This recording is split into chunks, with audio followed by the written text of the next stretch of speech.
Hey folks, welcome back to the Broken Meeple. Luke here again, and I've got another LCG for you this time.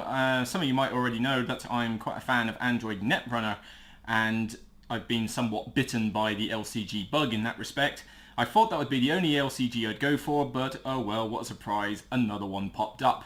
But the main advantage of this one is that the Lord of the Rings LCG is a cooperative game, which I love cooperatives in general, so I had to try it at some point, but also because this can be done with 1 or 2 players.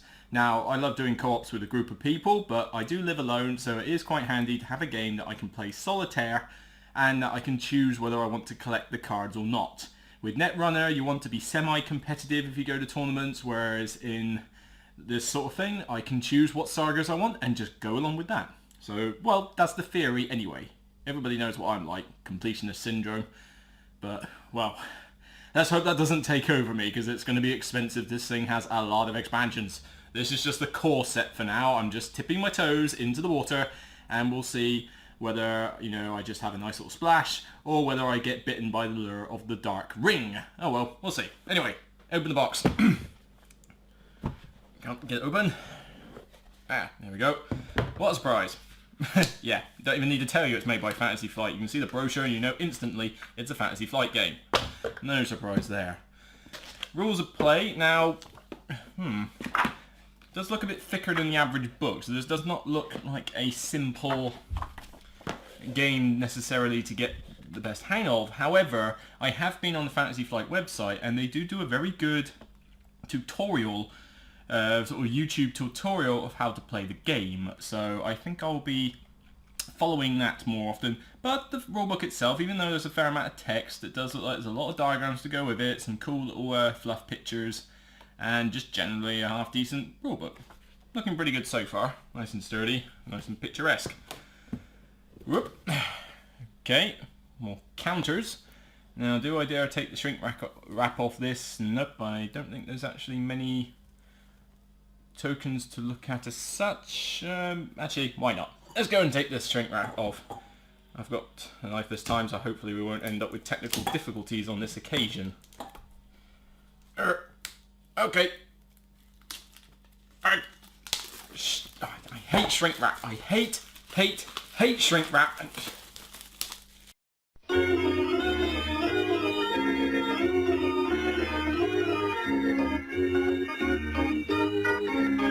Okay, so far tokens, well, we're not exactly looking at much here. I mean, we've got what I think is known as the threat counter there, with the really cool sort of Eye of Sauron playing there. These little tokens, I'm not entirely certain what they are yet. I think that's probably a wound one there. These are red sort of wound marks or so. I mean, they look kind of like scratches, gazes, that kind of thing. Not quite sure what these little brown, silver little ball bearings are. I've got a feeling that might be health or resources, spirit maybe. Not entirely sure. Bear in mind I only watched the video once, so I haven't quite grasped the entire complex of the game yet. The other board, we've got more of that fret dial, so it must come in several pieces. We've got, that actually looks like the dials that go into the fret dial, you can see there, nice looking quality. Not surprising with dials actually, something that Fantasy Flight has got into lately, or I've noticed in a few of their games. I've got Chaos in the Old World, they love dials. There's this with dials. My friend has just opened up the expansion for the Relic game that he has, and well, I think I lost count of how many dials are in there. Fantasy Flight just seemed to like dials for some reason. Oh, and Civilization Sid Meier's dials as well. Not that I'm complaining though, because I find dials to actually be pretty cool, and they tend to be pretty good components. Certainly better than a point scoring track anyway. Other than that, I think the tokens there, they're just more of those wound ones. And these ones have got cool little footprints on them, which probably, again, I'm not entirely certain what they're used for, but at least if I pop one out, whoop, that's quite thick. Whoop, see if you can see that there. Let me lean over. There you go. You see you got the footprints on there. And if I can get the camera to focus a little bit, there you go. See, quite nice, thick and sturdy token. So again, this is FFG. We're not compromising on quality here. However, being FFG, they give you a huge box like this and then fill it all up with a pointless insert. Because, okay, you would say, well, you're going to have to stash more cards in there eventually.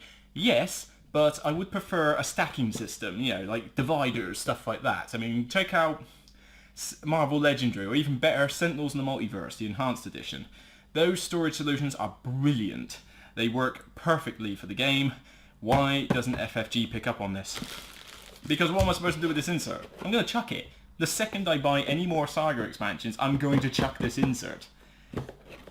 Yes, it may look good, but maybe spend less time being artistic with the insert, and maybe a little bit more time actually making a box that's functional, or something like that. That'd be my guess. Little bag here, that's just it's just their standard way of keeping the dials on there, so there's nothing particularly exciting there. Let's move this out of the way, because this is probably the main focus. And let's open up one pack for now. We'll put that one to the side. That token over there, that seems to be going all over the place. Okay, right, well the camera is a little bit out of sight there, so give me a second. I'll just zoom those in and you'll be able to get a closer look. Okay, zoomed in. Hopefully this will give you a bit of a better look at some of the cards we've got here. Now, they appear to be separated into 4 different decks, and the main deciding factor is this little this little color symbol down there. You can see the purple dot. Over here you can see the blue.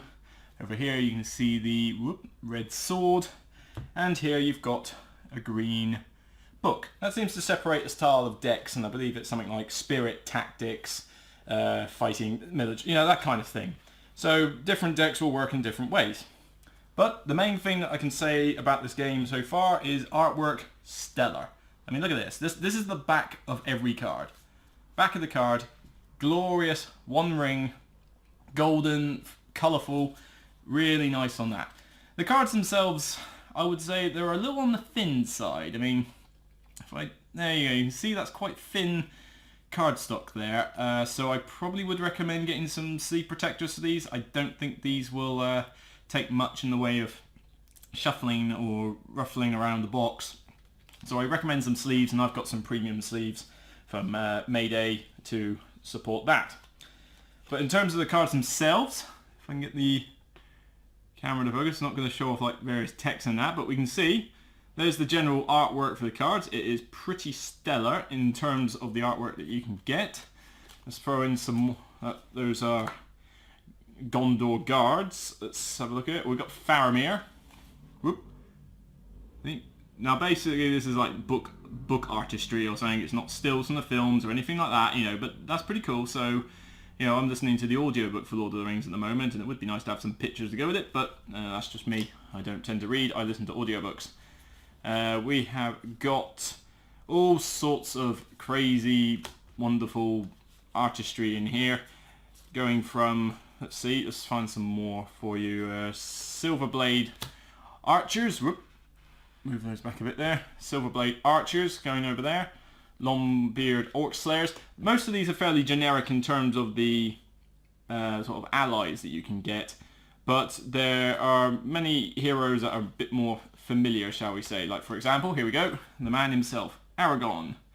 Aragon, hero ranger, his various stats there. We've got Theodred, there he is atop his horse. We have somebody called Glowin. I'm not entirely sure. It's not Gimli though, so I'm not entirely certain who this one is. Oh, speaking of Gimli, here he is. Gimli in all his glory. Legolas, here we go. Legolas as well.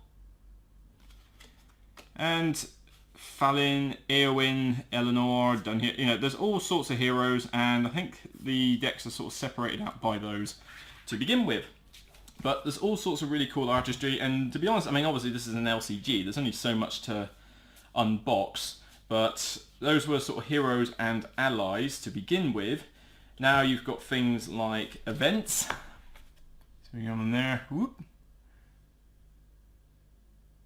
So Blade Mastery. So again, all really cool artwork. I mean, this is really nice stuff.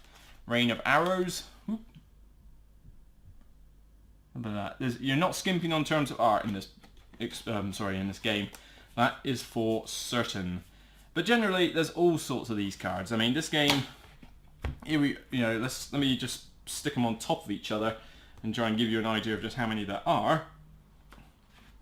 1 second. Here you go.